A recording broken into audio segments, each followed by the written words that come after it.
It says in your program, he's a mortgage tech guru. He's actually more than that.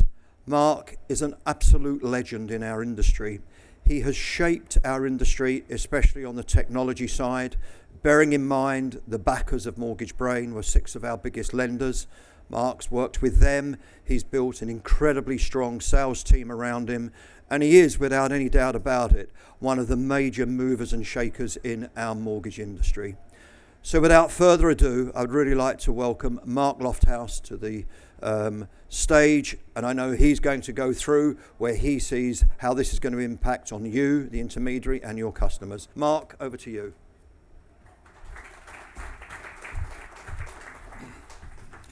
Thank you very much, John, for that welcome, which was totally unexpected. So I'm actually a humble chemical engineer, would you believe, was what I when I started, and I used to make soap powder, so Daz, Ariel and Bold, and I end up in the mortgage industry and technology. So who knows where your life can lead.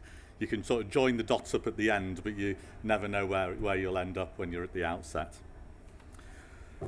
So what do I want to go through today? I want to just go through, when you're looking at the future, it's always best, I find, to remind yourself of what's happened at the past. What's the behaviour like of the consumer now? We've heard Oliver talking about sort of multiple channels. That behaviour in the last few years has changed substantially. In the mortgage market at the moment, has there been a game changer? Is there another game changer coming along? So this area of what I want to go through is more about thought-provoking and what could happen. And then what we'll do, we'll look ahead, and then we can also talk about what you can do as the intermediary.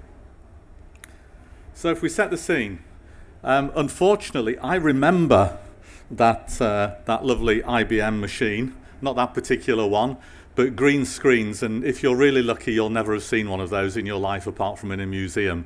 But that was when it all kicked off. So you had a PC, it had a green screen, it wasn't flashy at all. And at the time, 25 years ago, everything was done advertising. I think it was Richard Bryars doing the Midland Bank advert, and there was direct mail coming through your door, keeping the post office going through that time. So 25 years ago that was. But let's just get a bit more closer to home. Five years ago, the PCs weren't green screens, they were smart. There was still advertising around. Direct mail was moving to direct email, which at the time worked, which is now classed as junk mail. So people filter all of that out. And websites were just starting to come through. 5 years ago, 2010. What was launched in 2010 that is just normal to everybody now? Any ideas? The iPad? 5 years ago that was launched. And to us, using tablets or phones that are big enough for tablets is just everyday life. So that transformation in 5 years is just huge. But where are we now? There's loads and loads of devices. We've seen Oliver go through the devices. If you look at mobile phones, in 2014 there were 84 million mobile phones in the UK. Twice as many mobile phones as there are toothbrushes, would you believe? So a silly stat, but it just is very, very staggering. So people have more than one of these devices. So that's how much we've changed. And there are sad people who look at your phone just before you go to bed and look at it when you get up. I occasionally fall into that guilty category. We've seen apps come along, we've seen YouTube, and all of that, and that video and everything, that's just all normal to us today. So that's actually where we are. But when you've got all those devices, how does the behaviour change in all of that? So some of you will remember records, which are actually coming on a bit of a revival now. So my son, age 19, likes buying vinyl. He downloads everything like everybody else, but he likes the tangibility. And we're moving into a rental type approach where we're renting films or we're renting the ability. So we're moving from purchase to rent. That actually goes also from static to share. even as far as cars, I mean, in Birmingham, you've got Car to Go, where you can rent a car by the minute. You've got the same things in London, in many European cities, so Zipcar does that. One of the biggest threats to hotels is Airbnb. I don't know, people here will have used it. My daughter's actually in Paris at the moment. She didn't look for a hotel, they're there on Airbnb. And in the months of, I think it's the month of July and part of August this year, 17 million bookings were made on Airbnb.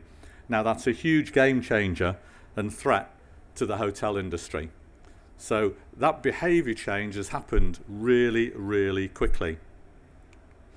Also, if you look at tangible to intangible, the vinyl record, the daily newspaper. I mean, how many people buy a newspaper? You might pick up the one that you're given, but now you look at the BBC News, or you're downloading, or you're using iPlayer. You're working how you want to work.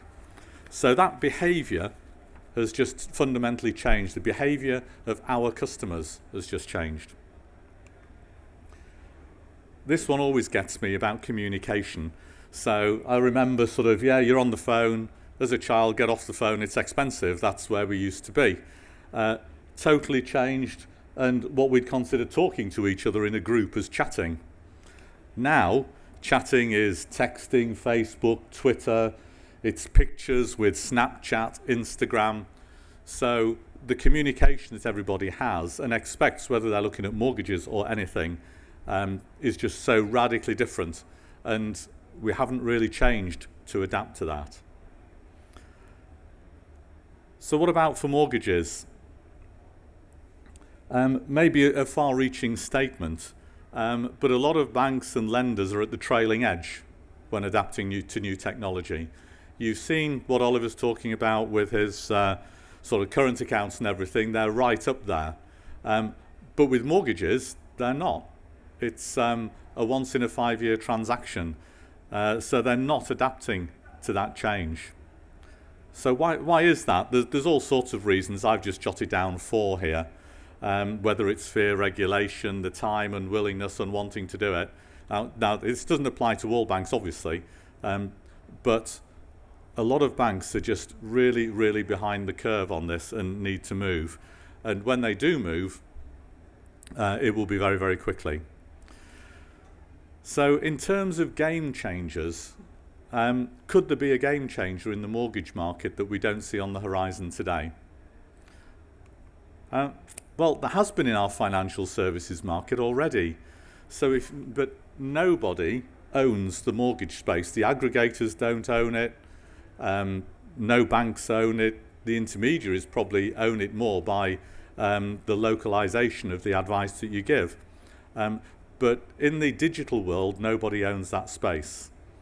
When we look back, though, when the phone was invented, Direct Line transformed how products were sold, how insurance was sold. Intelligent finance, again, they were game changers in our industry, but there hasn't been a mortgage game changer as yet. It is being done in other markets. I mean, who would have thought of Uber? Let's be real. Go and book a taxi on Uber. That's just gone from nowhere to be getting taxi drivers out on strike in such a short space of time. It's untrue. Last Minute was actually the original one, which struggled to start with, but then got it all going and did very, very well. Airbnb, I've already talked about. Now, when you talk about game changers like that, whether you're a broker, whether you're a bank, what you've got is arguably threats everywhere, but every threat is an opportunity if you embrace it in the right way. So how you work and how you deal with your customers is going to be your success. A lot of the way that a broker works is all very local, all very personal, and you might have 100 or 200 customers in your environment that you know personally. The game changers will affect them, but personal relationships there are very, very strong. But those threats you can't ignore. So what I want to do is, if I look ahead a little bit now, where's technology going to be? We're seeing 4G coming in. Will there be 5G, 6G, 10G? Essentially, instant internet everywhere through the air. That's likely to come in my view. It's there in South Korea. If you go there, there's internet just absolutely everywhere. They were never burdened with our wiry infrastructure. So wires, will they be a thing of the past in 5 years? Probably not, but we won't be as dependent upon them as we are now. And if you think of the transformational change that the internet has made for your business, that will come out to the consumer when we start getting all of that fast internet through. Voice activation. We see it today. We see it on subtitles on the BBC, which are automatically translated. We've got Siri, of course, on the Apple. We've got Cortana, and they're at sort of their basic start points as to where they're at. That is going to get better and better and better. So whether it's voice activation, whether it's translation or whatever, that will come in, and it's not far away. So the way we're interacting with our devices will change. We always want more systems integration, whether it be delivery through multiple channels, systems that work together. I think that will probably be on a slide for years to come. But what will happen to tablets or whatever at the point of sale? Will there be a new device? Will there be a new way that we can do that? I think we'll probably start to see the successors to that. At the moment, we've got remote screen sharing. We don't really do video, but that's coming through. So screen sharing will be normal. But it'll be not someone popping up to have a text chat. It'll all be video within 5 years' time. So it probably means you've got to brush your hair before you talk to your customers and this sort of thing. So that could lead to some entertainment as well. So, but also, in 5 years' time, we all use apps today.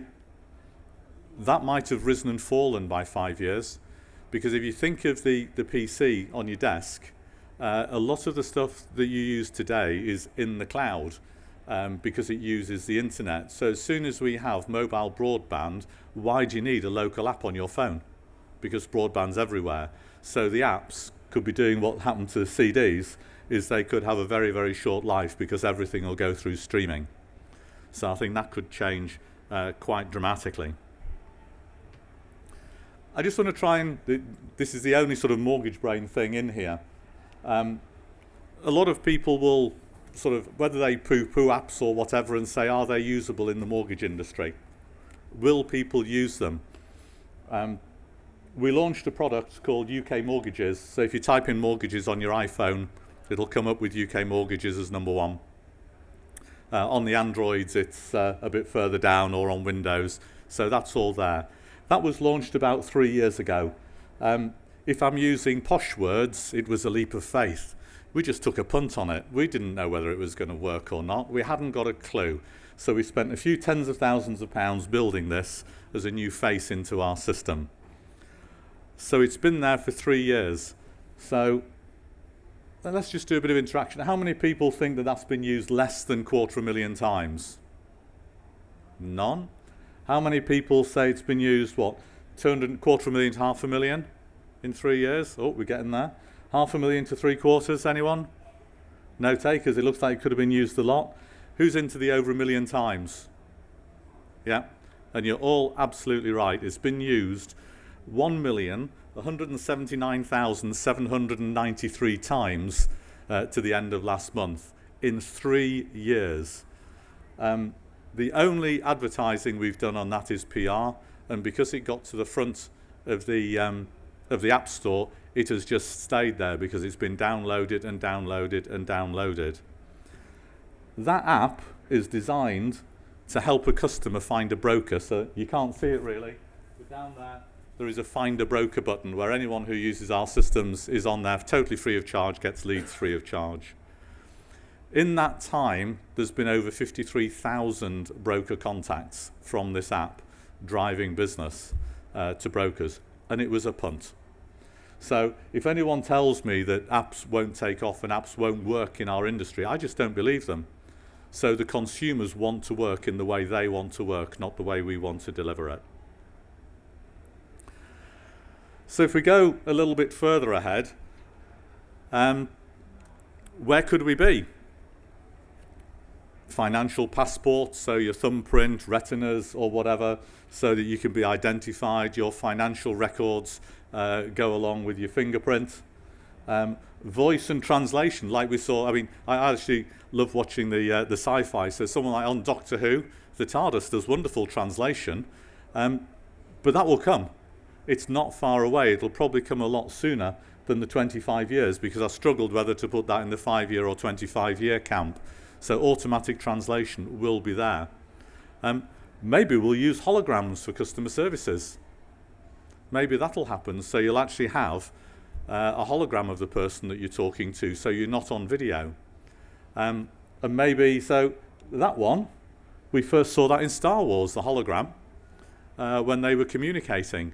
It's not far away.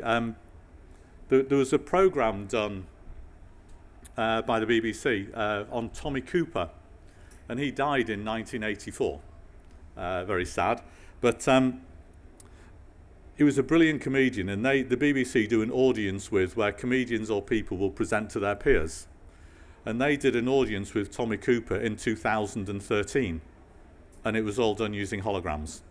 So that technology is here now, and it's usable now, but it isn't widespread, but it will come. And then will we get to the lifelike human robotics? I don't know if any of you watched Humans on Channel 4, but why not? I mean, this week the BBC are doing a lot of trails on their news programme about how robotics are being used, and it's still at the very early stages. In 25 years, will someone who is human looking be giving you financial advice? How do you want to deal with it? So I think that we've got a lot of things that could come our way. So unfortunately though, my other favourite programme when I was a child was Star Trek, but most of those things, apart from travelling through space at the speed of light and transporting, have actually come to pass. So the communicator, Kirk to Enterprise, we've all got mobile phones, we've all got that now. So a lot of the things in Star Trek are now here. Star Wars and Humans, they're good insights into what could come, and how can all that be used in the financial services industry. But what should you do as a broker, as a lender? One of my big maxims is whenever you look at technology, nobody uses it to the full, me included. And if you look at what you've got on your PC, your phone, and what you can do today and what's available, and make the most out of it, whether that's using Word, whether it's using Excel, whether it's using Mortgage Brain, the Key or others, I can guarantee you that there's a lot of capability that is sat in front of you that you never ever use. So my first statement is get the most out of what you've got. If there's one thing that you should do, it's that. If you're just using something because you've always used it, have a look and see what's out there that's better. Because there generally is. If you're in the, oh, it's too hard to change group, then there's something better out there that you can use. So don't be afraid of it. Think about your customers. Oliver's talked about that. I've talked about that. It's how do they want to be dealt with. One of the other ones, if some of the game changers are real game changers, is there a collective approach that brokers can do? Because in reality, if you are a sole practitioner, you're not going to be able to afford to do all of these wonderful technical whizzy things that supposedly the big banks can do. But if every broker is sort of like a pea or something like that you throw against that window, it's just going to bounce off and you're not going to have any effect. Maybe there's an opportunity to put a few £100 into a collective pot, put 10,000 peas in a great big tin, and that will go straight through that window. So is there a collective approach that brokers can take, maybe to build on what's already out there, to really, really change the market and make the brokers own that market before somebody else does? But don't be at the trailing edge. Always try and embrace the change of technology, because that's what the cycle is quite interesting. So the children go to it first because they're not afraid, so they're on Facebook, they're on email, and the next people who are on it are the ones who want to communicate with them. So it travels up the age tree very, very quickly. So embrace the change, get the most out of what you've got, and I hope I've provoked a few thoughts. Thank you.